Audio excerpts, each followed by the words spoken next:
Right, children? Today we will discuss 1.3 exercise 1.3. First chapter name is real numbers. వాస్తవ సంఖ్యల్లో first bit ఏముందంటే 1.3లో కింద కొన్ని questions ఇచ్చారు మనకి.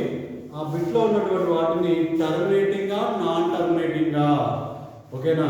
టర్మినేటింగ్ మీన్స్ అంతమయ్యే దశాంశాల, నాన్ టర్మినేటింగ్ అంతం కాని దశాంశాల చూపెట్టాం మనం, ఓకేనా? సో చూడండి, 8 తోటి 3 భాగాలు చేయండి. మామూలు జనరల్ భాగాహారాలు చేయాలి, జనరల్ డివిజన్ చేయండి. చేస్తే మనకి నార్మల్గా డివిజన్ చేసినప్పుడు రిమైండర్ 0 వస్తే దే ఆర్ టర్మినేటింగ్, లేదంటేనేమో 0 రాకపోతే అవి నాన్ టర్మినేటింగ్, ఓకేనా? భాగారం చేస్తే శేషం 0 వచ్చే వాటిని ఏమంటాం? అంతమయ్యే దశాంశాలు. 0 రాకపోతే అంతం కాని దశాంశాలు. చూద్దాం. మామూలుగా మీరు ఏం చేయాలంటే 3ని ఎంత భాగం చేయాలి? 8తో భాగం చేయాలి. 8లో 3 రాదు కదా, పాయింట్ పెట్టుకొని 0 పెట్టుకుంటాం, డెసిమల్ పాయింట్, ఓకేనా? 8 3 24, 8 4 అయితే 32 ఎక్కువ అవుతుంది, 24 తీసుకోవాలి. బాగా తీసేది ఎంత వస్తుంది చెప్పండి? 6.0, ఓకేనా? 8 ఏళ్ళు 56, 8 ఏళ్ళు 56 పాయింట్ మైనస్ చేస్తే సరే, మైనస్ చేస్తే ఎంత వస్తుంది మనకి? 4 పాయింట్ 60 పెట్టుకున్నాం కదా, 0. నెక్స్ట్ 8 5లో 40. సో భాగాలు చేస్తే ఎంత వచ్చింది చెప్పండి? మనకి 0 వచ్చింది. శేషం ఎంత వచ్చింది? 0 వచ్చింది. రిమైండర్ 0 వస్తుంది. రిమైండర్ కనుక 0 వస్తే so 3/8 is terminating, 3/8 is terminating అని రాయాలి, ఓకేనా? టర్మినేటింగ్ అంతమయ్యే దశాంశం, అంతమయ్యే దశాంశం. నెక్స్ట్ ఈ ప్రాబ్లం చూద్దాం. 4 1/5 మిక్స్డ్ ఫ్రాక్షన్లో ఉన్న నెంబర్ చూద్దాం, ఓకేనా? ఇలా మిక్స్డ్ ఫ్రాక్షన్లో ఉందనుకోండి, ఓకేనా? మిశ్రమ భిన్నంలో ఉంటే మీరు మార్చుకోవాలి. 5 4 20, ఈ రెండింటిని ఏం చేయాలి? గుణించాలి. 5 4 20, 20 + 1 21/5, 21/5. సో మామూలుగా మళ్ళీ ఏం చేయాలి? మనం ఇలానే భాగాలు చేయాలి. 21ని ఎంత భాగం చేయాలి? 5తో. 5 4 20 మైనస్ ఎంత వస్తుంది? 1 పాయింట్. 5 వైపున 1 రాదు కదా, పాయింట్ పెట్టుకొని 0. 5 2 10 ఎంత వచ్చింది చెప్పండి? 0 వచ్చింది, ఓకేనా? ఎప్పుడైతే భాగాహారం చేసినప్పుడు, మీరు డివిజన్ చేసినప్పుడు రిమైండర్స్ కనుక 0 వస్తే వాటిని ఏమంటాం మనం? అంతమయ్యే దశాంశాలు, అంతమయ్యే దశాంశాలు, టర్మినేటింగ్ డెసిమల్. మరి నాన్ టర్మినేటింగ్ ఎలా ఉంటుంది సార్ అంటే, మీ అందరికీ తెలుసు, ఒక నెంబర్ తీసుకుంటారు, 22/7, 22/7 అంటాం. ఇది 5 అనే నెంబర్, 5 వాల్యూ ఎంత? 22/7, ఓకేనా? ఇప్పుడు 22ని మనం దేంతో భాగారం చేయాలి? 7తో భాగారం చేయాలి. 7 3 21 ఎంత వచ్చింది? 1. రిమైండర్ ఎంత? 22లో 21 పోతే 1 పాయింట్ 0. 7 3 సారీ 7 3 కాదు, 7 1 7, 7 1 7 మైనస్ ఎంత వస్తుంది? 3. మళ్ళీ పాయింట్ 0 ఎంత వస్తుంది? 7 4 28. సో తీసేది ఎంత వచ్చింది? 2 వచ్చింది. ఇలా కంటిన్యూగా పోతూనే ఉంటుంది నెంబర్. ఎక్కడ కూడా మీకు రిమైండర్ అనేది 0 రానే రాదు, ఓకేనా? సో ఇలాంటి నెంబర్ని మనం 22/7 అనే నెంబర్ని మనం ఏమంటాం? అంతం కాని దశాంశము, అంతం కాని దశాంశం. మీరు ఎంతసేపు తీసుకుంటూ పోయినా కానీ అంతే వస్తూ ఉంటుంది, ఓకేనా? సో ఇలాంటి నెంబర్స్ ఏమంటాం? అంతం కాని దశాంశాలు. ఇవి అంతమయ్యే దశాంశం. క్లియరా? ఇది ఫస్ట్ బిట్ గురించి కన్నా మళ్ళీ ఒకసారి ఫస్ట్ బిట్ 1.3లో ఫస్ట్ బిట్. భాగాహారం చేస్తే శేషం 0 వచ్చే వాటిని అంతమయ్యే దశాంశాలు, శేషం 0 రాని వాటిని అంతం కాని దశాంశాలు అంటారు, ఓకేనా? If you divide any division, the remainder is 0, it is terminating. The remainder is not 0, okay na? Such type of numbers are called non-terminating. 0 వస్తేనేమో terminating, 0 రాకపోతే non-terminating. Clear? First bit. Then we will go to the next bit. Without actual division, ఇలా division చేస్తే మనకు ఇది terminating non terminating తెలుస్తుంది కదా. Without actual division, భాగాహార ప్రక్రియ లేకుండానే మీరు ఇది టర్మినేటింగ్ అవుతుందా కాదా చెప్పాలి. భాగాలు చేయకుండా ఎట్లా చెప్తాం సార్ టర్మినేటింగ్ అంటే? మనకు ఉన్నాయనండి, ఫార్ములాస్ ఉన్నాయి. మనకు థీరం 1, థీరం 2, థీరం 3 అని చెప్పాం కదా మీకు సిద్ధాంతాలు. ఆ సిద్ధాంతాలు ఉపయోగించి చెప్పాలి. భాగాహార ప్రక్రియ లేకుండానే అని అడుగుతారు క్లియర్గా చూడండి. ఓకేనా? Division without actual division. Clear? చూడండి. అప్పుడు మనం ఏం చేయాలి సార్ అంటే ఇక్కడ బైలో ఉన్న చూసారా డినామినేటర్లో ఉన్న దాన్ని తీసుకొని డినామినేటర్లో ఉన్న పదాన్ని తీసుకొని ఆ నెంబర్ని తీసుకొని మీరు ప్రధాన కారణాంకాల లబ్ధంగా రాయాలి. ఏమని రాయాలి? ప్రధాన కారణాంకాల లబ్ధంగా. చూడండి 5 ఎక్కడ పోతుంది, 5 6 30, 1 ఉంది, 5 2 10, 2 ఉంది, 5 5 25. నెక్స్ట్ మళ్ళీ 5 ఎక్కడ పోతుంది, 5 1 5, 5 2 10, 5 5 25.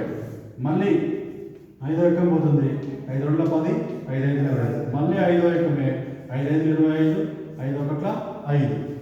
ఎంత వచ్చింది చెప్పండి? 5లు 1 2 3 4 5 వచ్చినాయి. అంటే దీన్ని ఏమని రాసుకోవచ్చు మనం? 13/3125ని ఏమని రాసుకోవచ్చు? 13/5/5. 5/5. దీని ముందు ఏం లేదు కాబట్టి మనకి ఏం పెట్టుకోవచ్చు అంటే 2/0 అని రాసుకోవచ్చు. 2/0. ఓకేనా? 2/0 అంటే మీకు నేర్పించాము నిన్న. ఏ పవర్ 0 ఎంత? 1. ఎనీ పవర్ 0 is 1 అంటే 2 పవర్ 0 కూడా ఏమవుతుంది? 1. 1 × 5 ఏమవుతుంది? అదే నెంబర్ ఉంటుంది కదా. కాబట్టి 2 పవర్ 0 రాసుకోవాలి. రాసిన తర్వాత ఎప్పుడైనా సరే ఒక హారాన్ని మీరు 2 ఘాతంగా ఇంటూ 5 ఘాతంగా రాయగలిగారు అంటే అది అంతమయ్యే దశాంశము, టర్మినేటింగ్ డెసిమల్. ఓకేనా? ఏ ఫామ్లో ఉండాలా? The denominator in the form of 2 power n into 5 power n. The denominator హారాన్ని 2n ఇంటూ 5n రూపంలో రాయగలుగుతున్నాము. కావున ఇది అంతమయ్యే దశాంశము. అంతమయ్యే దశాంశము. ఓకేనా? చూడండి ఇక్కడ కూడా చూడండి హారం ఎలా ఉంది చూడండి. హారం ఆల్రెడీ చేసే ఉంది ఇక్కడ. ఇది అభ్యాసంలో లెక్కలు నేను చెప్పింది. హారం ఆల్రెడీ ఏ రూపంలో ఉంది? 2n into 5n. కొన్ని సార్లు ఏమో n అని ఉంది, కొన్నిసార్లు m అని ఉంది. మీ ఇష్టం ఎలా ఉన్నాయో లేదు. 2n into 5n.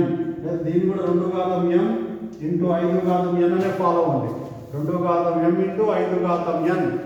హారం అనేది 2m ఇంటూ 5n రూపంలో ఉందా లేదా?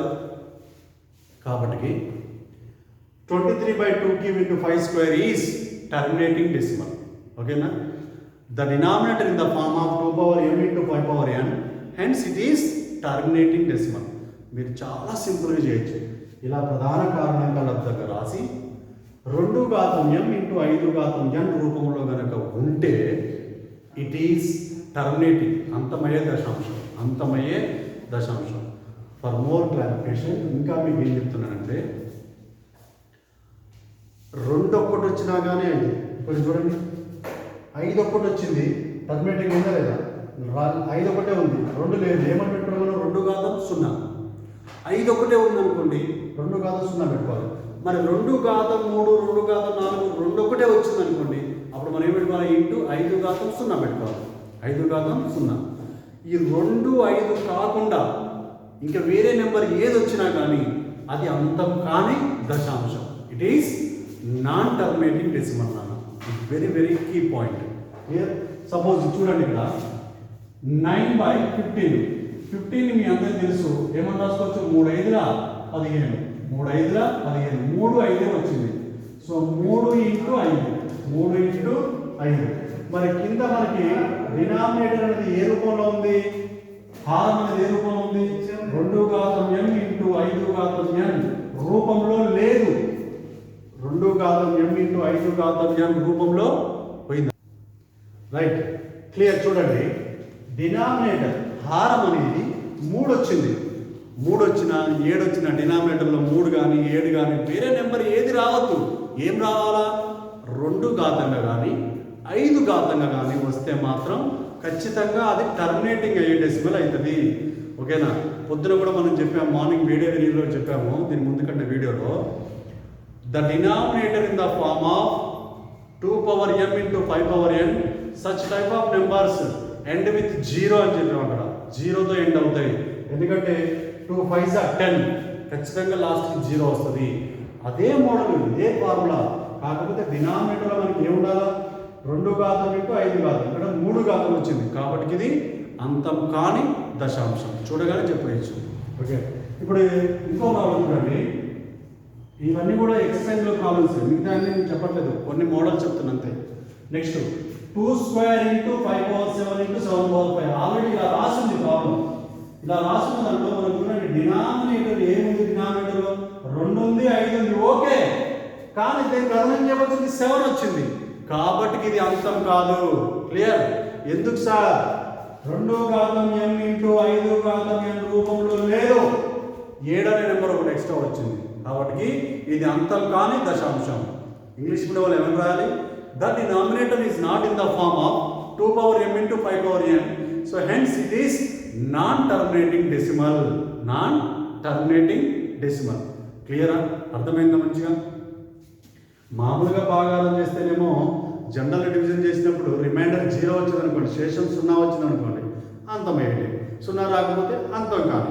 ఇది భాగాలు చేసి చెప్పేది. భాగాహారం చేయకుండా చెప్పాలంటే ఏ రూపంలో ఉండాలి హారం? 2 ఘాతం m ఇంటూ 5 ఘాతం n. సపోజ్ ఇంకా చూద్దాం. 14/8 ఉందనుకోండి, 14/8 ఇట్లా వచ్చింది అనుకోండి, 14/8 ఏమో రాసుకో చెప్పండి. 8 మీరు 2 4 8, 2 2 4, 2 1 2 ఏమొచ్చింది? 2 ఘాతం 3. 2 ఘాతం 3 అంటే అర్థం ఏంటి? ఇంటూ 5 ఘాతం 0 ఉన్నట్టే. ఎన్ని ఘాతం 0 1, కాబట్టి మనం ఏం రాసుకోవచ్చు? 5 ఘాతం 0. ఇది ఏ రూపంలో ఉంది? 2 ఘాతం m ఇంటూ 5 ఘాతం n రూపంలో ఉంది కావున ఇది అంతమయ్యే దశాంశము. అంతమయ్యే దశాంశం. అలా రాకుండా 2 5 కాకుండా, లేదంటే నెంబర్ 1 2 ఉండాలి 5 ఉండాలి. నెంబర్ 2 2 1 ఉండొచ్చు. ఓకేనా? 5 లేకపోతే ఏం పెట్టాలా? 5 ఘాతం 0, 5 ఘాతం 0 పెట్టుకోవాలి. లేదా 5 ఒకటే ఉండొచ్చు. 5 ఒకటే ఉంది ఇక్కడ, 5 ఘాతం 5 వచ్చింది, మనం ఏం పెట్టుకున్నాం? 2 ఘాతం 0 పెట్టుకోవచ్చు. అంటే 2 1 ఉండొచ్చు, 5 ఒకటే ఉండొచ్చు, లేదా 2 ఘాతం m ఇంటూ 5 ఘాతం n. ఈ 3 కండిషన్లలో ఏది ఉన్నా కానీ అది ఏమైతుంది? అంతమయ్యే దశాంశము. ఓకేనా? నెక్స్ట్ బిట్ వచ్చేసి మనకి డెసిమల్ ఫామ్. ఇలా ఉంటే కనుక దీనికి ఏం రాయాలి? డెసిమల్ ఫామ్, దశాంశ రూపాన్ని రాయండి అంటాడు. భాగాహారం చేయకుండా, without division write the decimal form. ఓకేనా? సో అవి ఎలా రాయాలో మనం ఒకసారి చెక్ చేద్దాం. The next bit is, third bit వచ్చేసి మనకి ఏముందంటే 13/25, 23/2³ ఇంటూ 5², 15/16, 7218/3² ఇంటూ 5², 143/110. ఇవి డెసిమల్ ఫామ్లో రాయండి, దశాంశ రూపంలో రాయండి అన్నాడు మనని. ఓకేనా? మరి ఎలా రాయాలి దశాంశ రూపంలో? డివిజన్ చేయకుండా రాయాలి. చూడండి ఎలా రాయాలో. డివిజన్ చేయకుండా 13/25ని ఏమని రాసుకోవచ్చు? 25ని మీరు పక్కన రాసుకొని వెళ్ళాలి. ఓకేనా? 5 5 25, 5 1 5. ఎంత వచ్చింది చెప్పండి? 5 ఘాతం 2, 5 ఘాతం 2. మరి సార్ ఇక్కడ ఏం లేదు? 2 లేదు, 2 లేదు. 2 ఘాతం ఏం పెట్టుకోవాలని చెప్పాము ఇంతకు ముందు? అయితే మీకు 0 టర్మినేట్ అవుతుందా లేదా అనేది. ఇది ఆల్రెడీ టర్మినేట్ అవుతుంది, ఎందుకంటే 5 అనేది వచ్చింది కాబట్టి మీరు ఏం చేయాలంటే 5 ఘాతం ఎంతైతే ఉందో 2 ఘాతం కూడా అంతే ఉండాలి. 2 ఘాతం ఏం పెడుతున్నాను నేను? 2 ఘాతం 2. మరి 2 ఘాతం 2 అనేది ఎక్స్ట్రా మనం పెట్టింది కాబట్టి ఇది క్యాన్సిల్ అవ్వాలంటే ఏం చేయాలి? మనం పైన కూడా 2 ఘాతం 2 అనేది పెట్టుకోవాలి. ఓకేనా? అప్పుడు ఇది క్యాన్సిల్ అయితే మనకి 13/25 ఉంటుంది మనకి. ఇది మాత్రం వెరీ వెరీ ఇంపార్టెంట్, క్లారిటీ చూడండి. 5 ఒకటే ఉన్నాయి కాబట్టి మనం 2 ఘాతం అనేది కూడా కావాలి. ఎందుకంటే మనకు ఫార్ములా ప్రకారం 2 ఘాతం n ఇంటూ 5 ఘాతం n రూపంలో ఖచ్చితంగా ఉండాలి హారం అనేది. ఓకేనా? ఈ వీడియోలో అంతా కూడా అదే డిస్కస్ చేస్తున్నాను. నెక్స్ట్ 13 ఇంటూ 2² ఎంత? 4. ఇప్పుడు చూడండి 2 5కి పవర్ సేమ్ ఉంది కదా, కాబట్టి ఏం రాసుకోవచ్చు? 2 ఇంటూ 5 హోల్ స్క్వేర్ అని రాసుకోవచ్చు. 13 4 52 బై 2 5 10, 10 హోల్ స్క్వేర్. సో 52/10² ఎంత? 100. 10² ఎంత? 100. 10 బదులు 100. సో దీన్ని ఏమని రాసుకోవచ్చు? 2 సున్నాలు కింద ఉన్నాయి కాబట్టి రెండింటి తర్వాత మనం పాయింట్ పెట్టుకోవచ్చు. సో 0.52 0.52 అని చదవాలి. మనం దశాంశ స్థానం తర్వాత మనం ఎలా చదవాలి, డిజిట్స్ లాగా చదవాలి. ఓకేనా. నెక్స్ట్ ప్రాబ్లం చూడండి. ఆల్రెడీ క్వశ్చన్లోనే డైరెక్ట్గా ఇలా ఇచ్చారు మనకి. సో ఇలా ఇచ్చిన ప్రోగ్రామ్ మనం ఏం చేసుకోవచ్చు, 23/2³ × 5². నేను మీకు నియమం చెప్పాను, డినామినేటర్లో 2 ఎన్ని ఉంటే 5 ఎన్ని ఉండాలి. 2 and 5 basis must be same power. 2 కూడా ఖచ్చితంగా సేమ్ పవర్. ఇక్కడ 2³ ఉంది, 5² ఉంది. 5లో ఎన్ని తక్కువ ఉన్నాయి, 1 తక్కువ ఉంది. కాబట్టి దాన్ని ఒక 5/1తో మల్టిప్లై చేయాలి. మరి క్యాన్సిల్ అవ్వాలంటే ఏం చేయాలి, మనం ఇంటూ 5 కూడా ఇంకో 5 పెట్టుకోవాలి. ఓకేనా, సింపుల్. సో 23 5 5 3 15 5 2 10 10 + 1 ఎంత 115 అవుతుంది. బై 2³ ఇంటూ, ఇప్పుడు bases equal, then power should be added 5/3 5/3. So 115 by, చూడండి 2 5 పవర్ సేమ్ ఉంది కాబట్టి, లేకపోతే మీకు రాని వాళ్ళని ఇంకా 2 5ల 10 2 5ల 10 2 5ల 10 3 కాదు కాబట్టి 3 సార్లు గుణించండి సింపుల్గా. So 115 by 10 10 100 100 10 1000. ఓకేనా. 10 10 100 100 10 1000. సో 3 zeros ఉంది కాబట్టి మనం 3 డిజిట్లతో పాయింట్ పెట్టుకోవాలి. 0.115. So next one 15/16. Already you know the people, already 16 ఏమైనా వస్తుంది మనం 2/4. మరి ఇంటూ మనకి ఏం పెట్టుకోవాలని చెప్పినాం, 5/4 కూడా రావాలి. సేమ్ నెంబర్ రావాలి కదా, 5/4 into, because the denominator must and should always 2m into 5n form. So ఇక్కడ 5/4 ఎక్స్ట్రా పెట్టుకున్నాం కాబట్టి మనం 5/4తో మల్టిప్లై చేయాలి. రిజల్ట్ మల్టిప్లై చేసాం, at the same time division చేసాం. So the number cannot be change. So 15 into 5/4 means 625. 5/4 means 625. So 2/4 ఇంతకుముందు చెప్పినాడు, 2 5s are 10 2 5s are 10 2 5s are 10 2 5s are 10. ఇట్లా 4 టైమ్స్ మల్టిప్లై చేయాలి. ఓకేనా. 15 into 625 by 10 times 100 100 times 1000 1000 times 10,000 అవుతుంది. ఓకేనా పిల్లలు. So ఈ విధంగా మీరు డినామినేటర్ని కాన్సన్ట్రేషన్ చేయాలి. ఇప్పుడు మీరు 15 ఇంటూ 625 మల్టిప్లై చేయాలి. 15 ఇంటూ 625 మల్టిప్లై చేస్తే మనకి ఎంత వస్తుంది చెప్పండి. 15 625 15 625 నేను ఆల్రెడీ మల్టిప్లై చేశాను చూడండి. ఇక్కడ 15 ఇంటూ 625 చేయాలి. ఎప్పుడైనా సరే మల్టిప్లై చేసిన తర్వాత 9375 వచ్చింది. 9375 బై ఎంత 10,000. 4 zeros ఉన్నాయి కాబట్టి 1 2 3 4 తర్వాత పాయింట్ పెట్టుకోవాలి. 0.9375 ఇలా డెసిమల్ ఫామ్ రాయాలి. ఇక్కడ డినామినేటర్ చూడండి 2 అనే నెంబర్ లేదు. 2 అనే నెంబర్ లేదు కాబట్టి ఇది డినామినేటర్ 2m ఇంటూ 5n ఫామ్లో లేదు అనేసి డిసైడ్ చేయకూడదు. ఓకేనా. ఎందుకు సార్ అంటే కొన్ని సందర్భాలలో ఈ నెంబర్ని మీరు రాసుకుంటే కనుక పై నెంబర్తో క్యాన్సిలేషన్ అవ్వచ్చు. అయినప్పుడు మరి కింద 2 రావచ్చు కదా, అందుకని మీరు సో చూడండి, చెక్ చేయండి అని క్యాన్సిల్ చేయకూడదు, డైరెక్ట్ చెప్పకూడదు. నేను చెప్పాను కింద నెంబర్ కనుక 2 or 5 లేదా 2 5 రెండు కలిసి వస్తేనే డెసిమల్ అవుతాయని చెప్పాను కదా. అలా రాని కూడా కొన్ని ఉంటాయి, చెక్ చేసుకోవాలి మనం. ఓకేనా. నెక్స్ట్ దీన్ని ఎలా రాసుకోవచ్చు అంటే నెక్స్ట్ స్టెప్ 7218 బై 3² 9 ఇంటూ 5² అంటే అలానే ఉంచాడు. 5 మనకు అలానే కావాలి.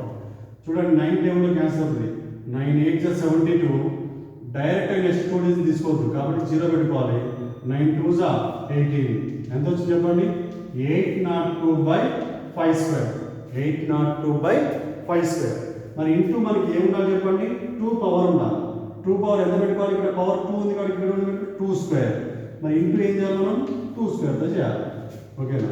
Next 802 into 2² means 4 by 2 5s 10 ఇంకో 2 5s 10 రెండు సార్లు మల్టిప్లై చేయాలి ఎందుకంటే 2 పవర్స్ ఉన్నాయి కాబట్టి.